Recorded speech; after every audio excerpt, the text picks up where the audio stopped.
The views expressed are solely those of the individuals providing them and do not reflect the opinions of the Team Sock Pase podcast or their respective affiliates or sponsors.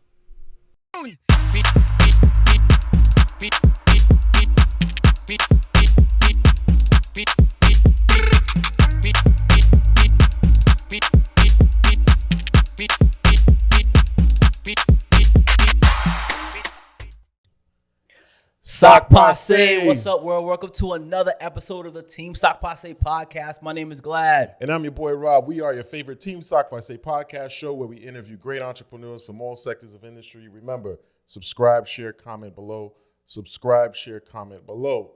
Glad, let the people know what's up today. Oh, man, we're back at another one. And guess what? We have a great show for you guys today. We're going to be speaking to Miss Karyne Tinford of her, talking about her great business called Karyne Tinford. In English, it's called House of Braid. So we're going to be talking about the hair industry, the braid industry as a whole. Karyne, welcome to the Team Sock Pase podcast. Welcome, welcome. Say what's up to the people. Sock Pase. There Pase, it is. what up, Sock what up? Pase.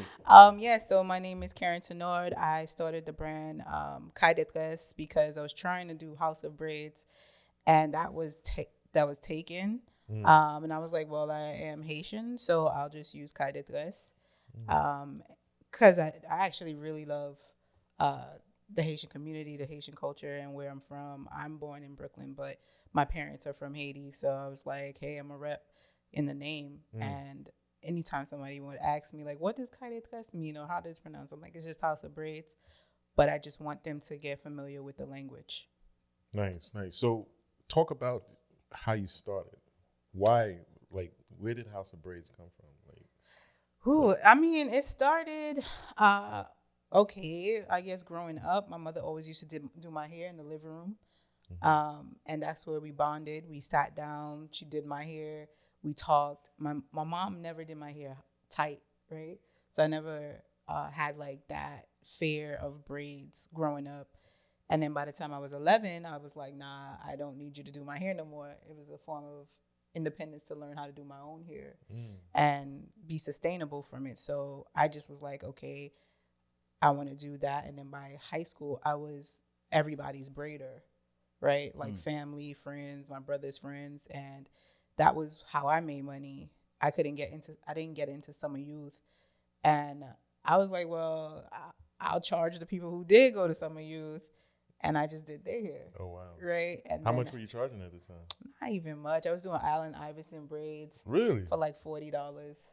What? Yeah. Like, I bought all my stuff. Like, I was like the kid in the family that's like, don't worry about me. I'll just provide for myself. My mom had 6 kids. Oh, wow. Right? So I was like. And where did you fit in the line of 6? I was the 4th. Yes. Got you. I was the 4th, and I was just like, it's still like that middle child where I can hang out with the older kids or I can hang out with the younger, and I always gravitated to the younger siblings because I always had like that youthful spirit. Like, I'm like, I don't care what y'all talking about. Like, I would just be like, let's go play, right? And I still have that to this day, like that child spirit. Imagination. I can do anything, right? Like, and by the time I wanted to go into journalism or into beauty school. After I had graduated from business, from York College, and I was like, and out of nowhere, somebody emailed me and was like, "Hey, I think you would be perfect for this job." And I had prayed to God, like, which way do you want me to go? And it was a hair company. And I was like, okay, God, I'm going to go to beauty school. And the funny thing is the job that I was working in, they didn't want me to go to beauty school, but it was a part of the beauty industry. And I was like, they liked me where I was and they didn't see any, like, they didn't want me to grow past that. But I already knew that I had I had an answered prayer, and it was just to tell me where and what direction I should go, not that I should stay. And I left there and went to beauty school, and learned a lot of things, but I already knew how to braid. in beauty school, they don't teach you that, right? They teach you color, they teach you fun braids and stuff like that, but they don't teach you box braids or cornrows and stuff like that. I used to teach people in class while I was in school. That's crazy. And let's see, House of Braids is basically art, right? The art of braids. And 2014 was my toughest year because I wasn't working. I was not really pursuing an entrepreneur role as a braider because I never thought that was a real career. It was like a hustle, it was something you just get by.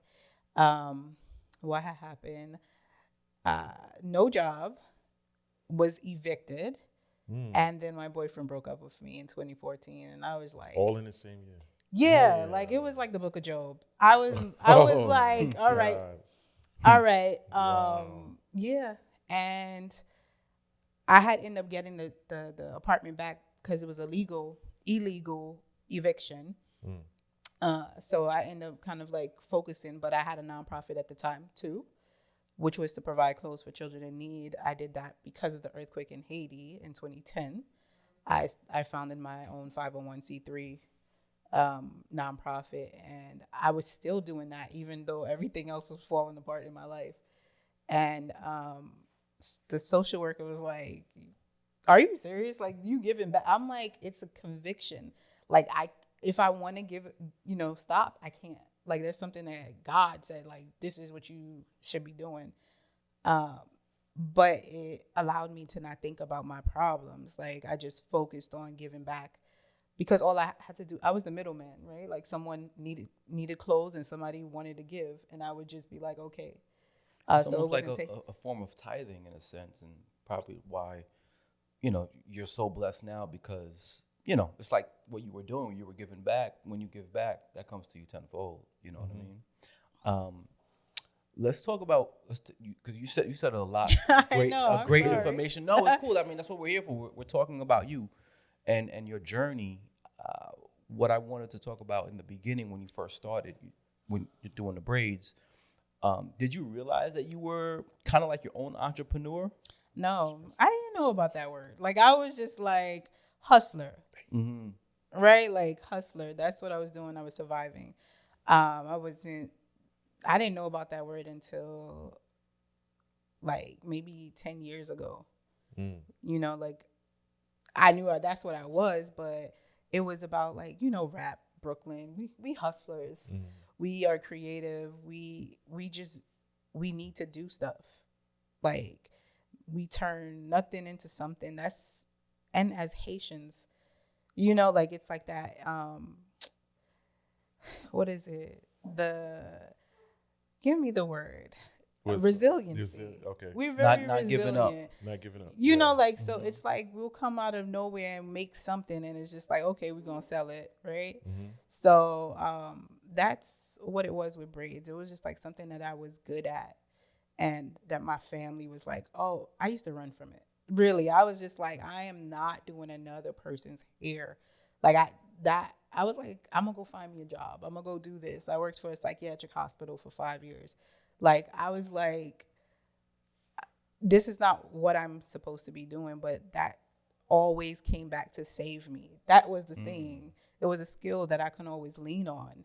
And if I didn't have a job, I'd be like, okay, I'll do somebody's hair and make a quick buck, right? So I was like, why not turn that into a career? But it was not what I was seeing growing up, right? You go to the African shop, it looks like a sweatshop, and it just wasn't something that, you be like, I don't want to be there. It's not fun. And it's not something I grew up with. Again, my mom used to do my hair on the couch, and we had a good time. We had good conversation. In the African shop, it's not the same. You don't have conversations. So, yeah. I feel like I'm still like giving so much. I'm talking a lot. No, we're definitely gonna break it down. Rob, you got the next question. Yeah. So this is interesting how you talk about that. Sitting with your mom is like a form of therapy, yes, so to speak. Right? It is. Yeah. So when you was when you were younger, thinking about that, going through, you know, you said that you went through these trials and all of these things, and you kept saying to yourself, I don't want to do this. Did you have any kind of support from like family and say, no, you need to push, you're very good at it, you need to keep going? No. No? No, nothing. It's like crazy. in my household, like my mom would see all the things I do. Like I could draw. I was drawing since I was in elementary, right? Like I would draw people, and my mother would not say anything.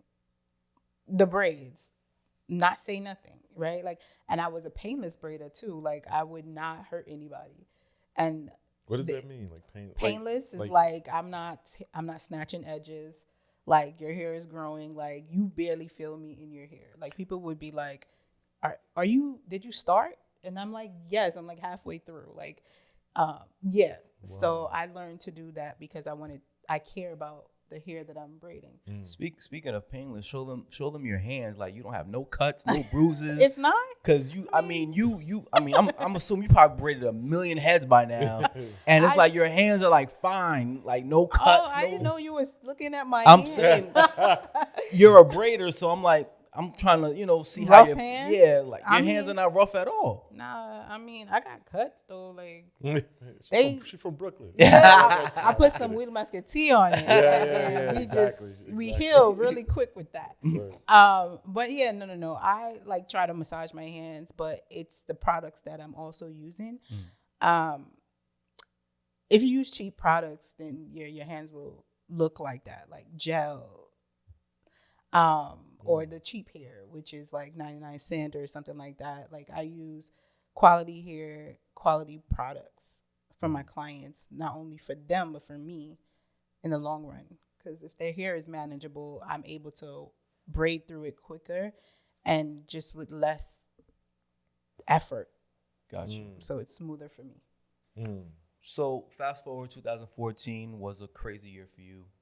When do you say to yourself, like, how do you end up at a great establishment that you have now where you've got an office? Like, how did you tell us the process of how you kind of led up to that? Because I know the braid or the hair industry or the beauty industry is like a referral type base, right? It's like if you do good, everybody's going to, go to Karyne. She knows how to do hair and all of this stuff.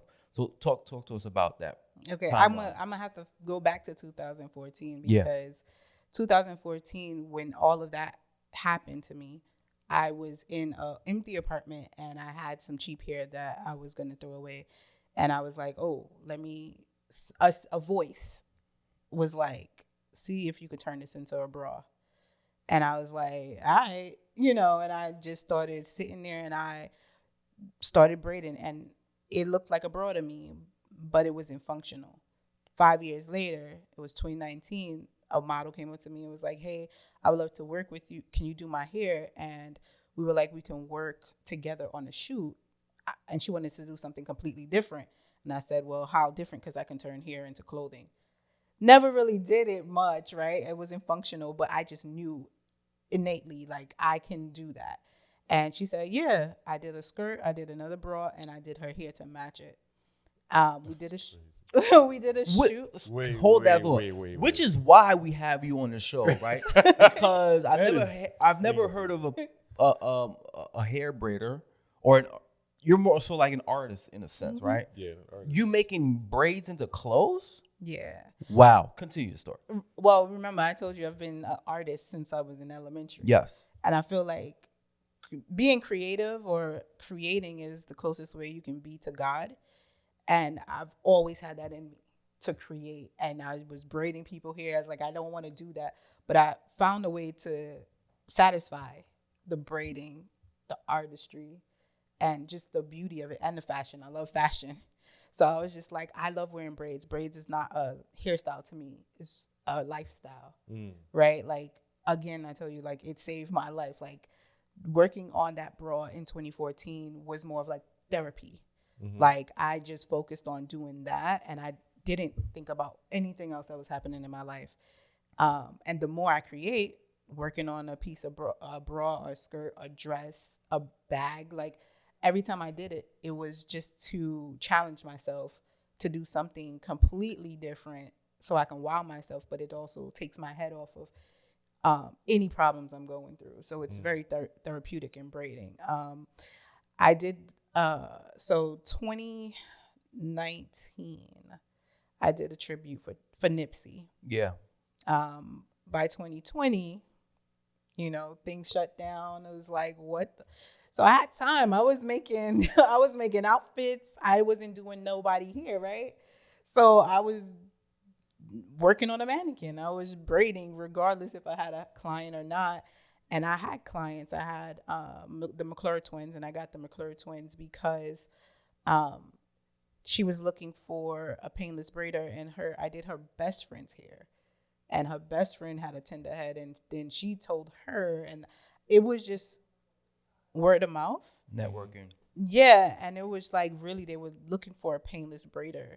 People were tired of getting their hair snatched, facing traction alopecia or dealing with that. So, you can get like traction alopecia from braiding. Yeah, when people are doing tight braiding, like over time, and then not treating the condition at the same time, and then the blow drying, right? Like it's a whole bunch of scalp damage that you're doing to yourself. And I don't tell people to. I'm like, I feel like I don't tell people to blow dry because it is a protective style. So I'm like, why would you even blow dry your hair if you're going to braid it up? Got you. Are you still doing the McClure twins hair? No, so when I did their hair, they were in Jersey at the time. They moved to Atlanta, so I was doing their hair for about 2 years. Wow. The mom and the daughters. How was that experience? It was cool. Like I would drive up. They would send a car for me and drive up there, and the girls are super funny. Like who they are, that's them in person. Right. It's like, let's just grab a camera because they're going to say something crazy, right? Family is super cool, super supportive, and very chill. Like, it's wherever they go, it's just like, you're there. There's a couple of videos that I'm in the background, but some people don't realize, like, I'm there, like, pushing the mom, like, when she was pregnant with Jersey. Gotcha. And so... and through that, I just learned to work with celebrities and not really speak on that because it is a trust thing when you're working with people. Like, it's like, yeah, they're human. Right. But yeah, they were my funnest clients. After that, 2021, I did the entire photo shoot with the women for Women's Month. And that's when people were like, I get it now. Because people from 2019 to 2020, the end of 2020, people were like, who's going to wear braids? Who's going to wear dress? I don't get it. I don't see it. And I was like, all right. And then I just kind of like poured into myself and I did a post. And like God was just confirming it. Like my one post for hair models went shared over 775 times. Wow. One post. And I was like, what? And people was like, yeah, it was in my modeling agency, bulletin and all. I'm like, okay, God. Like, I can see you. Yeah. And then I got my models. I got Fun. I don't know if Fan Bakes. She's a Haitian model. And she was like, yeah, Karyne, I seen your stuff. I was definitely going to do you. And I was like, cool. We did that. And then when I posted it, people were like, yo, I didn't realize those were braids. And that looked dope. So it's almost like you're like an artist, fashion designer. All of that. And beauty designer all in one. Yeah, exactly. It's 3 different industries that I'm literally kind of bridging, right? Like, so I did in 2021, I did a birthday gift to myself and I did a backdrop. Because I wanted a backdrop to walk through. Yeah, I was just like, it took me 30 days to do. It was 42 packs of hair, 7 different colors. And I just sat there and I watched and binge watched everything that I could. Seriously, like every day. And recorded it on time lapse every day. Like I wanted people to see how much outfits I changed, you know, like, and the process, because people don't understand what goes behind it. And sometimes I forget how much work I do. Right. And then I said a little voice note over it and I put it on TikTok, and that had went viral. I went viral before that, and then that was my second viral video. And then people started reaching out to me, like how, you know, like they're like, oh, people see you, people are noticing you, people are sharing you. And then Joanne had reached out to me and was like, hey, I seen your piece. Actually in 2019, I had did, was it 2019? 2019, I had did a soft launch at her space in Bushwick. Okay. For Brooklyn Commons, and I was like, I just wanted to show the pieces that I had did. I think at that time I did about seven pieces. Shout out to Joanne. Yep. And so I was like, I want to do this. She didn't know what I was doing either. She just was like, okay, you wanted to utilize the space. And then when she seen it up close, she's like, oh, like that's how people are. Like once you see it up and close, right. they're like, that's what you was talking about. I'm like, yeah, because if I tell people like I turn hair into clothing, they can't. It's like what? Yeah, because I didn't quite get it at first until I really saw it in person. I was like, I get it now. Okay, I get it. Yeah, like you could wear it. Yeah. I've never seen it before. Do you call yourself more like an artist, fashion designer, a little bit of both? Like, how would you kind of artist? Yeah, I just literally owned that name this year. Gotcha. Yeah, before I was just like, yeah, I'm a braider. And then someone was like, you're an artist. I'm like, you know what? Yeah, I've been an artist definitely since I was in elementary. And I love art. Like, I love it in any kind of way. And hair has been a way for me to use as my artistry, right? My canvas, a person's head. Now it's a mannequin. But I try to braid anything and everything that I got. So then she reached out and said that she had NY Beauty Suites in 2021. And she was like, oh, can you put your stuff in mine? I think I was waiting for her for a year because she had a first one at Brooklyn Commons. And I was like, oh, didn't you say you wanted it? And she was like, no, I got a second location. I was like, when did that happen? I was like, I was still waiting for the first. For the first one. And I was just like, okay. And she was like, yeah, your stuff, you can put it up in the window. Like, I think that would be great for people to see, like, for like the views, you know, to kind of like brighten up the space because it was still being developed. So in October of 2021, I had came down and I didn't realize I had manifested that right in July. I had wrote something in my journal and I was there like, I'm going to have a private gallery for my art. And I forgot about it. And then in October, when she reached out to me, I'm in a, gallery. She hands me the key like, hey, you could put your stuff up. And I'm just looking like, wow, manifest. Yeah, it didn't hit me until probably 3 months later. Wow. And I was just like, yeah, what am I supposed to do with this space? Like, it's just like, put your art. I'm like, all of it? Like, I'm just in here? And I was just like, okay, God, I hear you. Believe in yourself. Like, literally, like, I gave you an idea for a reason. Right. For you to see, what you can do with the skills that you didn't know was doing this. Like, it's literally a simple skill to braid, right? I'm doing people hair, but it's something that I didn't really want to do people hair. I just knew there was more to it. And this was a way for me to kind of like teach people, like, this is the hair you can touch. This is the hair you can wear. This is like, you can be proud of this. It's not ghetto. It's artistic and it is an expression of you. So that's kind of how I got in here, and just kept on creating more pieces. Yeah. So let's dig a little deeper when you talk about braiding, because the hair industry alone is like $1 billion industry. It is. So much money involved. So now, when like we hear a lot of people, they go travel overseas to get hair, or does your client bring in their own hair? How does that process work when you like Purchasing. purchasing? I work. No, I work. So I have a couple of partners now.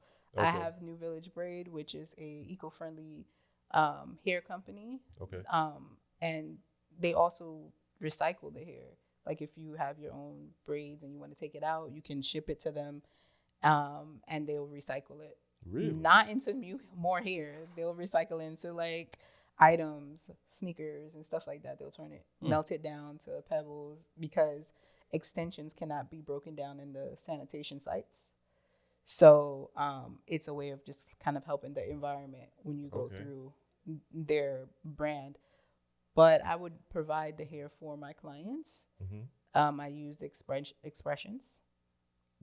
For me, that was the best quality type of hair. Expressions. Okay. Yes. It's better. I literally did damn, I'm not going to talk about that part. But you said you provided the hair? You provide the hair? Oh, okay. Yeah, I provided for like price point. I know that was one of the so because I've had so much years in the industry braiding since I was 11 to I'll be 38 this year. And I've been around. I've worked at a luxury hair company, and I've seen like what people are paying for a weave, and I'm like, braids take 8 to 10 hours to do, and people are putting in here for 4 hours a weave, and they're paying like $500 something. For the extensions alone, it's like $2 something for one bundle when you need about 2 or 3. And this is me being as like a retailer and selling, and I was just like, this is the clientele that I was exposed to. So when I came back around, the people around me, and I was charging a certain thing, they were like, oh my God. And I was like, what? Oh my God. I was there like, I'm not even charging half what people are paying for something that you can put in your head for 2 hours. Wow. I'm standing on my feet for 8 hours. One time I stand on my feet for 15. 15 hours? Yeah, I left in the morning, right? Wow. From morning to morning. And tell us about that experience. It was a long one. I mean, it was pretty when it was done. I had to do locks, right? Faux locks. And she wanted it long. And she was up the whole time? Yeah, she was there.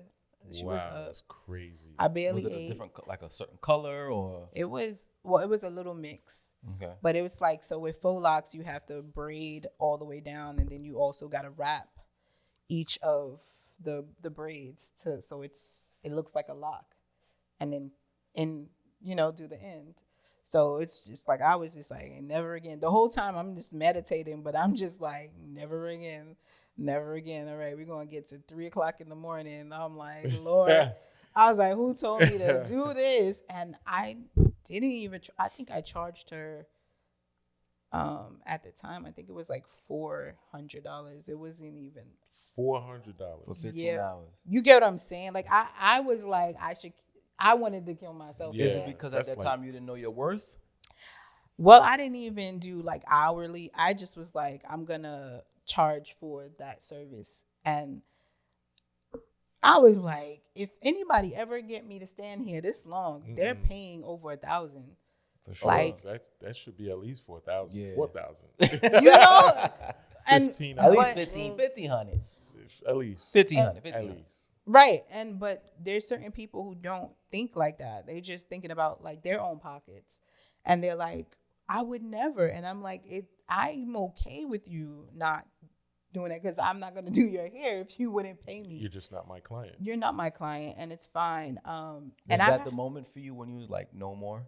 Yeah. Well, no. To like retire? No, meaning I'm not going to undercharge myself and know my worth from this experience. Well, nah, that wasn't with the faux locks. I was like, yo, it was like, I ain't doing that no more. Okay. Like, but there was a client who flew out to come to me, and she was like, Karyne, you charge too little.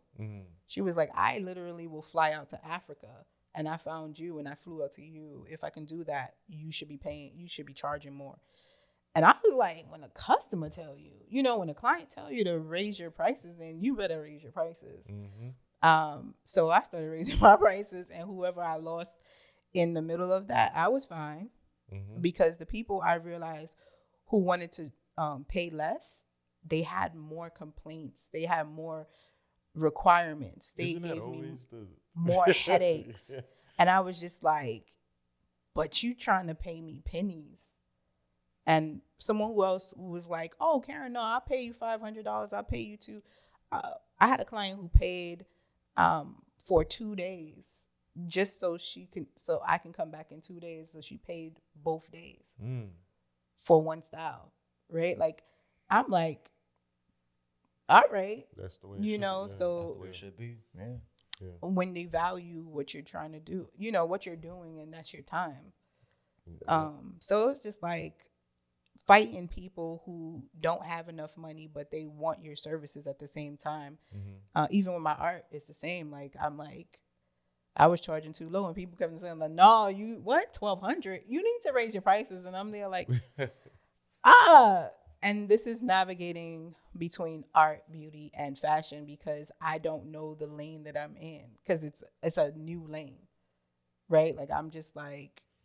Here's a follow-up question for you, right? So, as an artist, you got, I think I saw braids on a denim jacket or something like that. Like, you've got braids on clothes, right? Now, painters, they'll do their artwork. Are you just showcasing these things, or you're selling these things as well? Both. Yeah. So the whole idea for me was to have a art exhibit, like, where people can come see it. I didn't realize until recently that I was doing haute couture. Like, I was like, oh, what is it called? Haute couture. So Haute couture. Like a full couture. High end. Artistic fashion. Yeah. And I was just like, oh, that's what I was doing. So I'm continuously learning about what I do. Okay. Like, I'm just like, okay, I just turned here into a bra one day, right? So wait, you had a question, didn't you? No, that was. I'm like, wait. No, that was the question. Like, as an artist, painters, they'll paint and they'll have their one unique piece. You have many unique pieces. So I was just wanting to know, are you also, do you just showcase, or you sell as well? I'm selling, and I'm open to commission as well. So if they can commission for a piece, I can do that. A couple of people have asked me to rent out a piece because they're like, it's a little bit too priced for their thing. But I started realizing that a lot of people, where would they wear my stuff to? Like, some of the people who come and see my stuff, they're like, I want to wear it. But it's like, where do you see yourself going with my pieces? So I have to also kind of now navigate, like, who is my customer? And yeah, you can pay, you can buy it. I'll sell it to whoever, but it's just kind of like price point. I have to make sure that I'm okay with letting my stuff go at a good amount without feeling like, dang, I undersold myself just for a sale. And the other day I actually was at the Black Creatives and Culture Market with the 50th anniversary of hip hop. Yes. And I did a live piece. I did the 50th anniversary. I put 50 on the back with braids from New Village. And this guy seen my peacock jacket, and he was just like, how much is that? And I was like, $6,700. And he was just like, okay. And I was like, right there on the spot? Yeah. I was like, so you made a purchase for $6,700. He didn't purchase it. Okay. But it was just kind of like the idea. And it's so funny. My friends thought he had purchased it. I was like, how did you? It just happened. They came out of nowhere. They're hugging me. They're crying. They're like, you deserve this. I'm like, it didn't even it didn't even happen. Some of them don't even know it didn't happen. Okay. I just kind of let them live with that. Okay. But I guess they're going to know now. But I just was But it was good to see that instant celebration, or that friends have. You don't normally get that. where people instantly celebrate you off of just hearing you won, right? So I think I needed that, and God delivered that through that interaction. But it also kind of confirmed it affirmed in me, your prices is what you want it to be. And if someone really wants it, they're not going to try to second guess you in your price. And I was like, when he didn't blink at 6,700, and he was just like, okay, well, how do I pay for it? He had to go see if his girlfriend wanted it, so it was for his girl. So I was just like, I didn't mind. I was there like, okay, go ask her. I don't want her to not, to get it and then be like, no, I didn't want that. Return, yeah. So I was just like, I was okay with him walking away. It just was like, what I needed from him was that you're okay with the price that I set. And that was just good for my confidence level in what I was trying to do. And then seeing my friends' reactions and everybody crying, I'm like, what are y'all doing? What's your most expensive piece? My backdrop. Your backdrop. Okay. How much is that? That is, I'm still going to get uncomfortable saying it, but I'm comfortable with saying $100K. Nice. Because of the time and the hours you put into it. It was 30 days. 30 days. Wow. 30 days. And I was just like, but yeah. You've had people knocking on your door, like asking about that a lot? Or? Yeah, I've had people, but then some people are like, I'll put it in a kitchen. I'm like, what? Like, hey, that's why you do this for, because you never know whatever somebody does with it is their business. It's their business, but the same person who said that was not gonna pay what. You know what I'm saying? It was just kind of like, oh yeah, oh how much? Like what? Yeah. That's where you would put it. Right. No, it's not for you. But I was okay with walking away from that. But it was a journey with setting my prices, because you're around people who can't afford certain things, but they want it. And it's like, yeah, my mentor wanted to punch me in the face, right? Because before I did this, I had a friend who came and wanted a custom piece.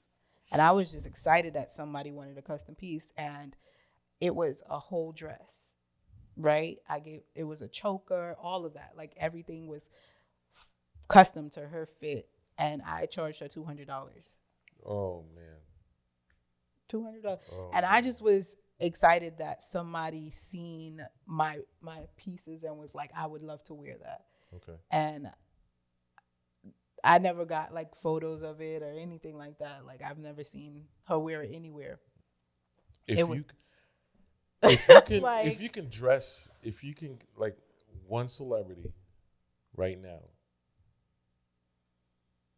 make a masterpiece for that one celebrity, who would you want to? It probably would be Haley. Haley? Yeah, Chloe and Haley. Haley. Okay. Yes, it's the two. Okay. Yeah, it'd be her. Her or Zendaya, one of them. Why? I just love how elegant they look. Like there's a aura about them. They can just step like in the building, and you can just, they don't have to talk. They don't have to do anything.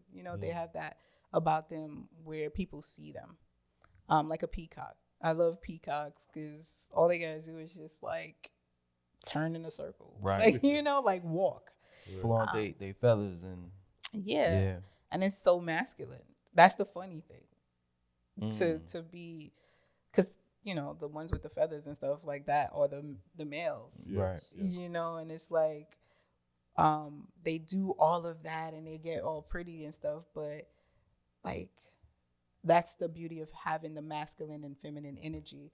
And I feel like my pieces and who I am is both that balance of masculinity and femininity.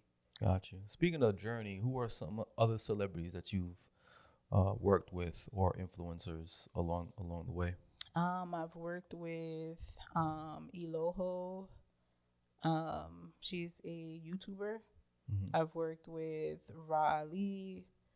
From, I believe it's Love and Hip Hop. Who else? Tamika, that's it, or DJ Olivia Pope, if you knew her as that. Okay. A few more. I don't.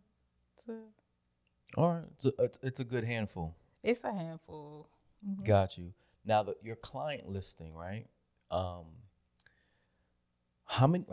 What's your Rolodex looking like? Is it 500 loyal clients, 100 loyal clients, or like your top 20 loyal clients? So I see you all the time that you charge top dollar for. It's about 400 clients. Wow. However, in 2021, I had retired from doing people hair.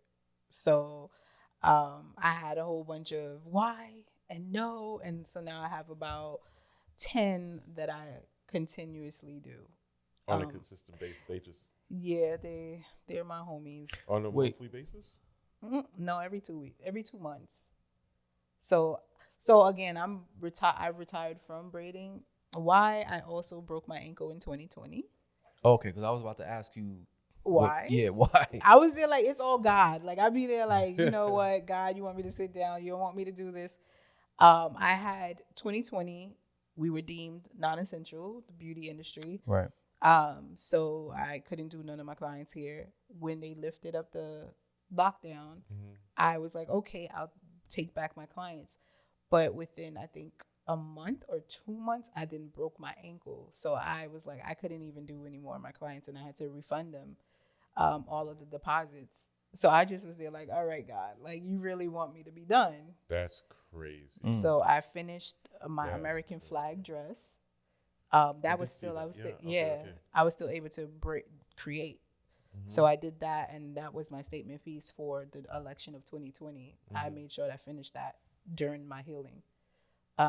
But it was just kind of like confirmation, like this is not for now. And then when I came into this place, it was also a way to kind of like pay for the space to get like more clients in, and also see my art. Because a lot of people didn't see my art. It was just like, oh, where is it? I didn't see it. And when they come, they're like, this is dope. Like, I'm like, yeah, I left y'all because of this. But that's what's up. Yeah. So God gave you a quick pause, and then now you're back even bigger, better than ever. Now you're doing your artwork as well. Yeah, it's a setback. And I really appreciate setbacks because setbacks. I always end up with an accent. I don't know where it's coming from. But like I appreciate it because then it prepares me for the next place that I'm going to, the next level. But it is teachable in those moments of rest. So wow. So in the braiding world. Okay. We're going to talk about the braiding world because I mean, you're very unique. I've never seen anyone do what you're doing right now. Like, it's amazing work. Like, where do you fit yourself, like, in that category of braiding? Like, you know, like, there are certain people, like, there's, like, the Africans are, like, they literally, that culture, that industry, I should say, is huge. Like, African women are... It's $1 billion industry. Billions. Like, where do you fit yourself in that? I mean, I don't try to fit myself anywhere. I mean, you know, I just allow spirit to find who needs me, finds me. Now everybody is more focused on the alopecia thing, like hair health and baldness. Like there's a lot of people who've lost hair and they're trying to grow that. So now people are really intentional on who is touching their hair. I started teaching painless braiding now. Like I have a Better Braid Academy.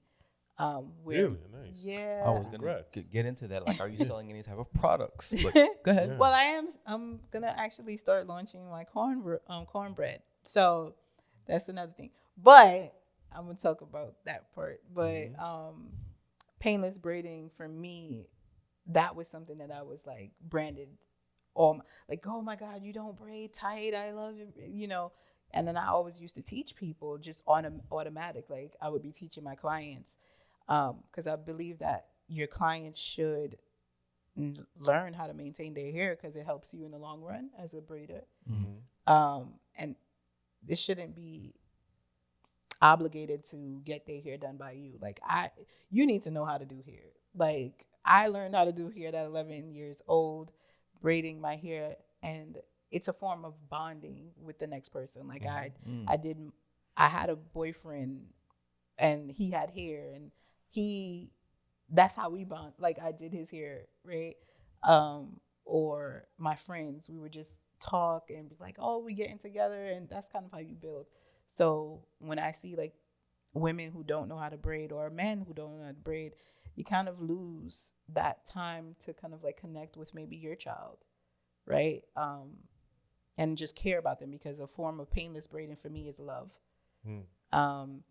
Because if you're hurting somebody, you can't care about them. True. That's true. You know, so. Tell us more about the academy. Yeah. Oh, so the Better Braid Academy, I teach people how the painless method is, better products, customer service, you know, that one, you know, products, precise braiding, how to part, how to use less hair so it's not so heavy on a person's head, and color placement and color theory, and a few other things. But I just try to break it down so people can know, from like, if you never know how to braid to if you do know how to braid but you just want better practice. Gotcha. And I've also had to teach people how to use the right fingers. The right fingers? Talk about that. If you are braiding with your middle finger, you are doing it wrong. So I've learned I'm trying to vision that. Try. Like, you mean like the three? With the middle finger. Like, try braiding with your middle finger. It won't be like a person who braids with their middle finger could only do maybe a box braid, but they won't be able to do a cornrow. And cornrows are like foundation to any hairstyle, really.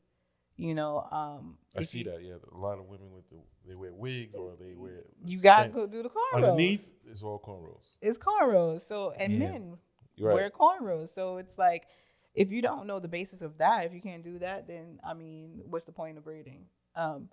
So I teach them how to retrain their fingers, so they're using the index or the pointer and their thumb instead of their middle finger, because it also hurts them in the long run if they're using their middle finger. It's just not. It just doesn't make sense. And do your hands cramp up at all while you're braiding sometimes? Me? Yeah. Never. Wow. It's my legs. My legs will swell up. Gotcha. Oh, because the blood, you're not. Yeah, like when I sat down when I was younger, I would be like, no, like my family and friends, they'd be like, oh, it's swollen. I'm like, yeah, and I'll have to stand up. So I, as a professional, I used to just stand up the whole time. And then when I broke my ankle, now it swells up quicker even when standing up. So that's also a reason why I was like, I have to lessen my clients and just teach people to be more like me so I can refer people. So how much do you charge for it, like in the academy? The academy is $250 per class. $250 per class? Yeah. Okay. For a single, and it's just you teaching? It's me teaching right now. Gotcha. You got a website and everything? Yeah. It's called Kaydetres, KAYDETRES.com. And then there's a painless certification. So you can get certified, and then I can really refer you to my clients who need one. And that's $1,200.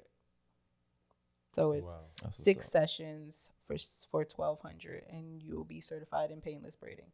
That's what's up, man. Wow, I never knew such. I mean, painless braiding, because I know people, women, they will. Well, that's just because it's itching. Because it's itching. Well, it could be because it hurt too, but because it's itching. Yeah, they go hard, like they tap in tapping. And I'm like, yo, just loosen it. Just like you pay Sometimes all that you money. can't. Just take it out. Yeah, just take it out. You pay all that money. And they do. They take it out, and then by that time they already like cause damage. Wow. You know? It's a whole bunch of things, like even with like the safety pins and stuff like that. It's not only braids that have caused like hair loss, but it doesn't help if the person's hands is tight, because people use knotless braids now.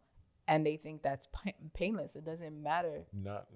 Knotless. It's just like, it doesn't have like that big knot at the top when they're braiding. Have you seen that? Yes. Okay, gotcha. Yeah, like knotless does not mean painless. If a person has heavy hands, they will still hurt you. Yeah, but it's just, I just like to educate people because that's interesting. Talk about your cornbread.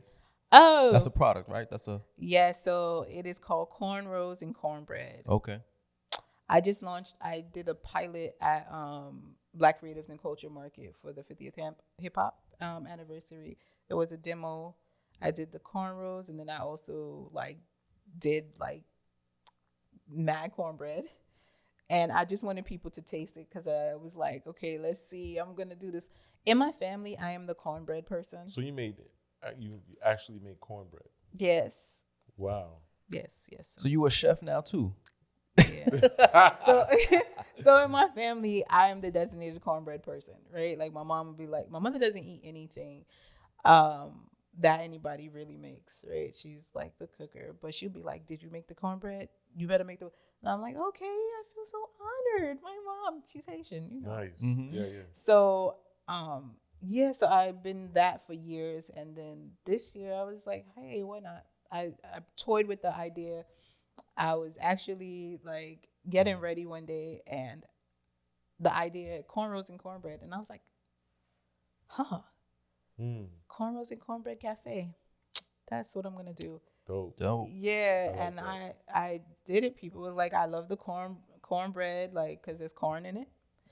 And I was just like, "Say less," I want a place where people can come eat the eat the cornbread, but also rock cornrows or get cornrows and just kind of learn the history of braids.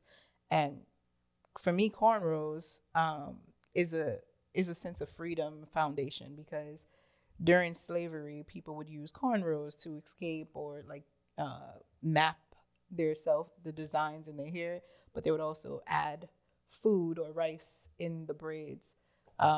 Really? To store. Because that was my next question. Where did cornrows start? Yeah, it's been in Africa for years. Right, tribal, the way that it is designed is different from a different tribe. Right. It's a way of distinction. And it's just now we've kind of changed it and made it more modern, but it was always in us and for designing certain things, but we design it the way, what kind of message we want to get across. Yeah. Not a lot of Haitians though. No. Haitians had something against cornrows. Whatever they call it. It's like it doesn't. Listen, I don't get it. I really don't get it. It's just it's a design. With guys, Haitians and They didn't like guys. the fade or the flat top either, bro. They don't like anything. No hair. They don't even like baldies, bro. No? No. I don't What? I don't like the Ted Kali. But What? it's just weird, bro. They're just very They're particular. A very particular kind of culture. My mom used to do my braids. She used to braid it all the way down here and put a roller. Yeah. A roller? Yeah, a roller. So it'd be like a little bang, like cornrows to the front. Cornrow bang? Yes. Oh, I think I've seen that before. Yeah, and put it there and then Yeah, put I it think to I've- the back I think and I've seen that rollers. before. Yeah. So that's why I was like, I'm not going into junior high with Doing these that, yeah. styles. Yeah, It that's was so just funny. I'll That's do it so myself. funny. It's so funny. So that's where but you did ask about supporting my mom. My mom never really had shown interest in anything that was going. I didn't realize it, but when I broke my ankle, I didn't tell nobody in the family that I was doing the braids, the art for 2 years. They didn't know, right? So 2020, I think God was like, "I'm gonna break your ankle." So my ankle got broken and I cried. I went upstairs. I had fell downstairs in my building there and just went right back upstairs. And I laid there and I cried. The only person I could think about was my mom. And I called her. I'm like, "Mom," and she was just like, "Oh, just laughing and stuff like that." And I'm like, In pain.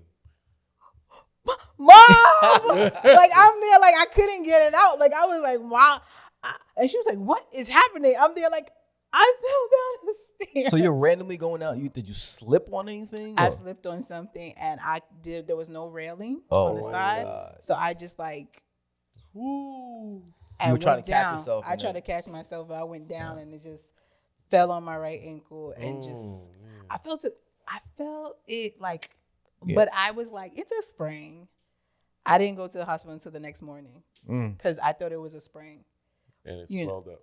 It swelled up. My mother came over. My mother was like, "Oh my God!" She came over, got the glue masket tea, right, and like rubbed it down. We thinking it's a sprain. Nah, still hurting. Still hurting. Thinking it's a sprain. That's when my mom seen my stuff, and she was like, "Well, what is this?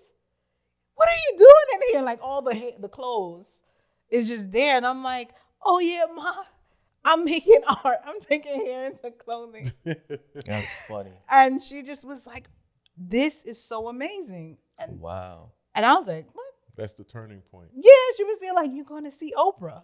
She was like, "You're going to see Oprah with this." And I was just like, "Son, this is the validation that I didn't think I needed." Right. But it was just like, "You approve?" That's beautiful. And automatic. I didn't even have to tell her she just was like, I've never seen this.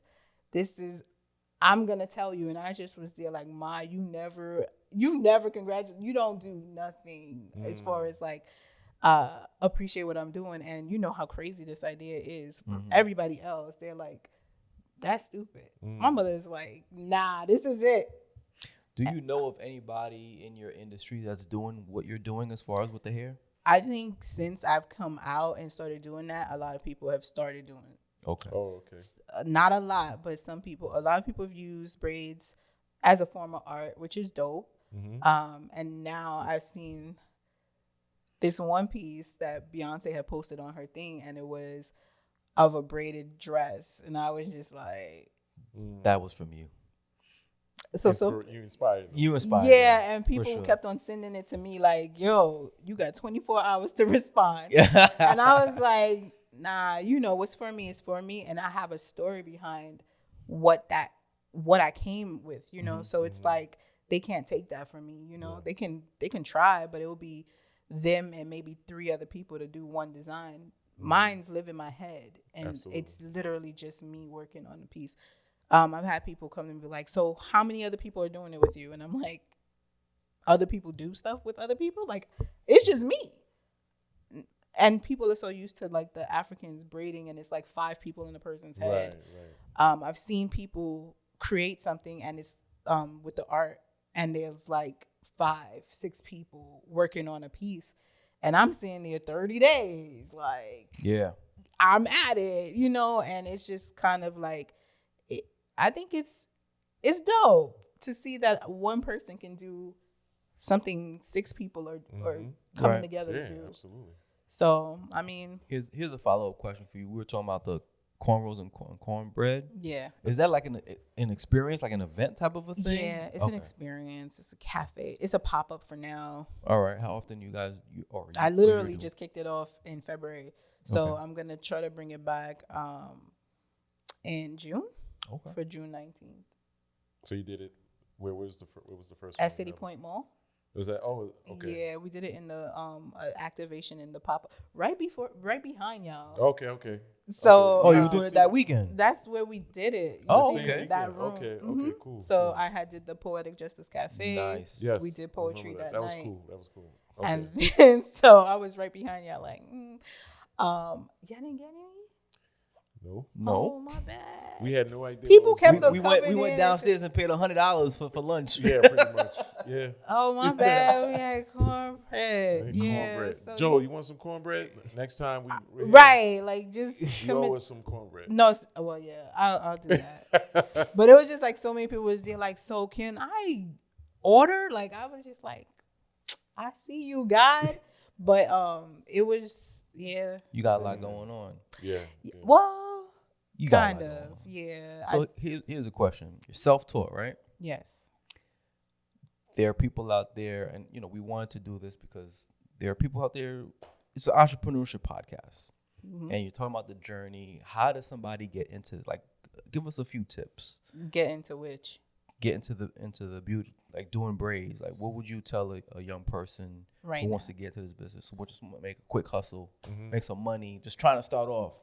How do they what would you tell them? I would say go for it. Contact me if you want to learn the right way of braiding. Don't just kind of learn on YouTube because it's not going to give you the right things. Those rubber bands just ain't, that's not professional and it's not hair health. Whatever is easy is usually not good for the long run. But it's just invest in yourself, learn different trends, and also educate yourself on what trends are just not healthy. Like it's like, or is it gonna or last? So, as far as the entrepreneur, if you're trying to get into the braid industry, figure out on different. What is your niche? What do you like to do? What do you like to wear? And if you are a braider and you braid your hair, braid your own hair and let that be your advertisement. That's what I used to do. Just braid my hair and walk around and people be like, who did your hair? And I'm like, me. And then they would just be like, okay, can you do mine? And how much is it? But know your price. Do your own hair. And make sure that it looks good, right? That whole thing where my hair doesn't look good, but my clients always look good. Like, it's just, that makes no sense to me. Like, put yourself first and make sure that your whole team, whatever you put out there, is a reflection of you. And just start small. Like, don't undercharge yourself. Do a deposit. Always do a deposit. Always do a deposit. Like, people will cancel, especially family and friends. Like, they will be like, oh, my bad, I'm sorry, I can't do it today. And now you just lost a day that could have went to somebody else. And it's okay with just canceling or canceling the client, even if it's family. So you present yourself professionally. Like, do you have a website for people to book? Like, okay. So you can use, for now, I think you can use StyleSeat, and that's a cool place. There's some other braided sites that you can go ahead and book on. Or sign up on and find yourself registered. It's easy, where people can just like Google or put in, I'm looking for a braider, I'm looking for someone who sews and stuff like that, and they'll find you. But that's how I started. I was able to get word of mouth and use that platform. And then when I was able to establish my own mail list, I removed myself from it. Because they have their own platform where you can pay them, and then you get I was like, nah, I'm gonna cut that out. So it's like grow your brand with first. Somebody else until you can do it yourself. Exactly. So get referrals. That makes a lot of sense. Yeah. Do free things. Go to Brooklyn, New York, Fashion Week, Brooklyn. Start off, help out on the Fashion Week team. Build connections, but build your portfolio that way, and always take photos, good quality ones. Get testimonials from people who do your hair. You get that you do hair, so you can be like credible. That's what's up. Wow, you're a visionary. You definitely. What did I say? You're definitely a visionary. I didn't say anything. Well, I remember the first time we came down here and we were looking at the spaces, and then your office was like, "What is that? Yeah. Is that denim? Yeah. Is that braids on a denim jacket? Yeah. Like, wow. Really? Crazy, yeah. And it's so funny. It's For like your wife. Like, I was just like, Y'all knew each other. yeah, It through was great, Instagram. Instagram. For years, and I'm there like, oh, she knew me when I was going by Haitian Barbie K. So, and Yak Radio, I used to go by Haitian Barbie K, and I just like kind of took my name back. Yep. Call myself Karyne. Shout out to Yak Radio and the family. No doubt. But yeah, so what's so funny is when y'all seen me, right? Y'all was like the office and stuff. This is like my last week in this space. No way. Get out of here. It is. That's It crazy. is. Where are you going to next? What's Well, I'm next for you? downsizing. I have some pieces that's in Boston. So I have a partner called Bogo Split, and they have 3 new locations there. They have one at Copley Center Mall, so that's one of the high-end malls in Boston. My pieces are in there. And then I'm doing a show for Fashion Friday at the end of April out there. So I'm working on some new pieces to showcase over there. So like it's like stuff that I'm working on, but I do need the freedom. And like I did my pivot, like having the space here, and again it's lower level, so it's not that much visibility. Mm-hmm. And when I manifested it, right, I said I wanted a private gallery. I don't want a private gallery. I want my stuff to be seen. I need windows. I need foot traffic. So that's why I'm like, it's Got you. No, Yeah. I get it. Wow, Definitely get it. Congrats on that. thank you. Congrats. You know, Because I was just about to say, what's butterfly. next for you? And Yeah, you yeah, just there said you it. go. Yeah. No doubt. new beginnings this spring. No doubt. There you go. So this is it. This is it, Michael Well, I'm Jackson. glad we got the exclusive. Right? I'm there like, We got the exclusive. this is the last week. Oh yeah. What is this? Oh, are we ready? I'm Yeah. Oh, Lord? well, how many times did we say we were going to change this and we never did? We got to change that. Our regular viewers watching is like, they still didn't change this damn basket. Yeah. So in this basket is just random questions. Okay. We usually save it towards the end of the podcast. All right. So for you to pick You out. usually. Usually. not And today. you ask the question and you give the whatever answer comes to you. So I ask the question and I answer it? Yes. Yep. That doesn't seem fair. No, it is. Who wrote these? We both did. Harmless questions. It's harmless. Harmless questions. So We why probably did you wait to the We're end? gonna put some spice to it though next time. Yeah, go ahead. So All right. it's nothing traditional. Yeah. I'm getting scared. Nah, you good. Joel loves this. At least crack it up. Okay. Okay, if you could blast into space in Bezos, With Jim Bezos, the founder of Amazon, if you could go to space with him, well, what's the question? would you? Would you? Amazon. You know what? I love Amazon Prime. Okay. What are we gonna do out there? Give us the answer. Braid. Well, then yes, because then I'll be the first braider in space, Word. and then we can do stuff on Amazon. Then I can be like, we can do a whole movie and then put it on Amazon Prime. There you go. You heard it. You heard it from her straight, Mr. Bezos. Yep. That's it. She gonna braid your hair. She gonna braid it in space. And you ain't got no hair from the last time I checked, but it's all good. But I braid clothes, right? No doubt. So he can wear braids. Mhm. It just won't be in the the traditional sense. Would you ever put something like that on like those kind of platforms like Amazon or you wouldn't? Actually, I am a part of the Black Accelerator of Amazon. So I just entered that. I'm happy. Okay. To ask. Yay. I'm like Amazon. Yeah, so I'm just kind of like trying to see my brand is handmade.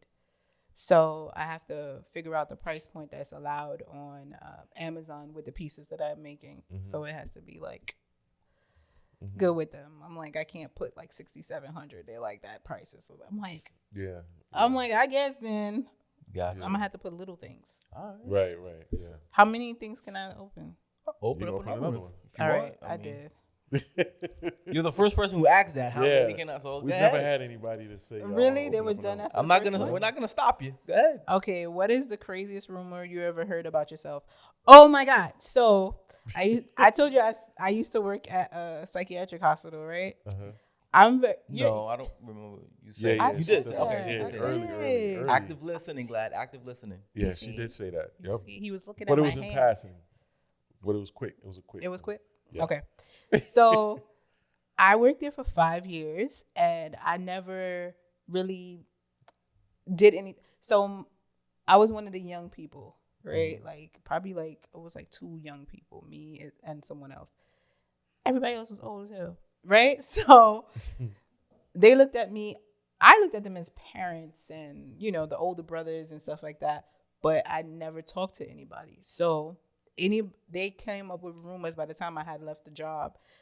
I heard I went to a funeral and the guy was like, "Oh, where's the baby?" I'm like, "What?" And it was like, yeah, the rumor was I had a baby with another coworker who was married there. And I left because I wanted to hide the baby. I was like, The shit people. come I up don't with. have no Yeah, that's kids crazy. though. Yeah, I'm like, okay. I don't have no kids. And I'm like, I've never even been with this. I was just like, so when I spoke to him, I was there like, hey, yo, where's the child support? Because apparently I got kids and you have not been taking care of them. So that was one of the craziest ones. Wow. But it was coming from a psychiatric hospital. So yeah, go figure. Right. They're just as crazy as the patients. So one last ball before you get out of here to anybody who's watching. Any of your supporters. Last words. What would I say? What would you want me to say? Okay, so thank you so much for watching and listening to my story. I know we all have a story, so I think we should always share it. It is not for us. It's for people who need it. I feel like I relate to people. Anytime I'm like going through the hardest things, I'm able to laugh about it because it's never going to last, right? And I only grow from everything that I've gone through. And I don't know. I think I'm a better person because of all of the things that I've gone through. And I'm able to relate to people more. Be careful what you ask for. If you see someone who is going through it, don't say, I wish I knew how that felt, because you will. Just so you can relate. You never know when it's happening. And I mean, shout out to these two guys, Vlad and Rob.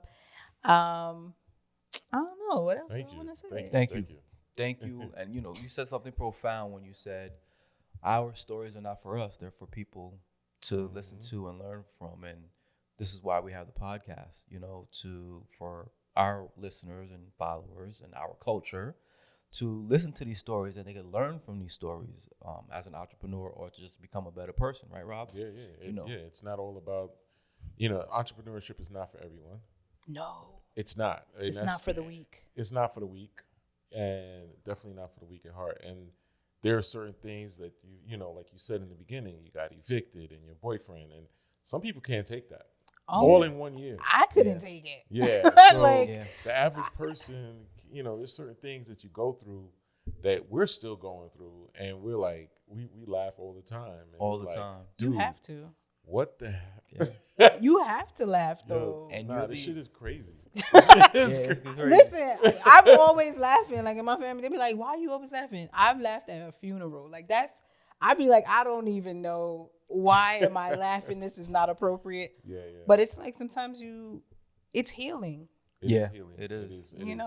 And, for your story in particular, you saw a gift within yourself and you went for it. And now a lot of people do that. They have a gift and they stay idle. And for you, we just want to congratulate you on your journey, finding the gift of making people look good, feel good, you know what I'm saying? And now you're an artist where you're doing this kind of stuff and you're putting it on clothes and you're haute couture and, Miss Fancy over here. She's getting it. So congratulations to you. Thank you. And we're proud of you. Keep grinding and, keep doing your thing. Yeah. Thank you. And just go for whatever you want. What is it? I do want to say, tap into your childlike spirit and don't let that die. Yeah, like I always tell this guy that. Yeah. Never give up on your younger self. Yeah. They keep you alive. They keep you laughing. Yeah.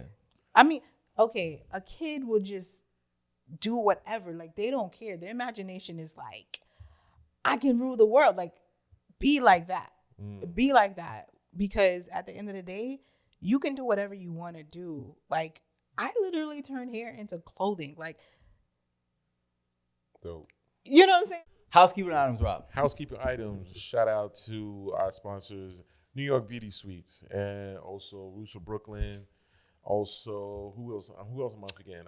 Sweet 100. Sweet 100. And more sponsors coming soon. No doubt. Yeah, we do have a lot of sponsors that's calling us. 100%. That's another thing too, That's good. And definitely check out teamstockpase.com. Get that merch. Mindset Over Everything, our cultural shop, and check out our YouTube. Check out us on Spotify and all that good stuff. Yep. Right? Team Sock by Say. Till next time, we out. All right. Haitian V in the building.